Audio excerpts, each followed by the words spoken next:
qadim zamonda bir boy bo'lgan ekan. Boyligi shunchalik ko'p ekanki, uni butun umri davomida boylik yig'ibdi.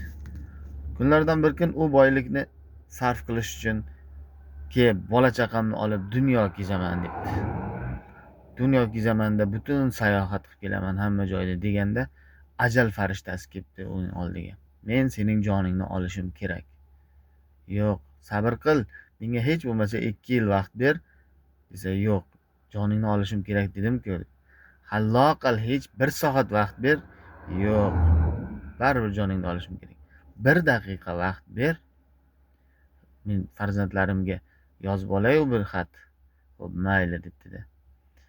Yozib bo'lgan ekanda farzandlariga, ey farzandlarim, siz vaqtning qadriga yeting. Men shuncha boyligim bilan 1 soat vaqt sotib ololmadim degan ekan. Xulosa o'zingizdan.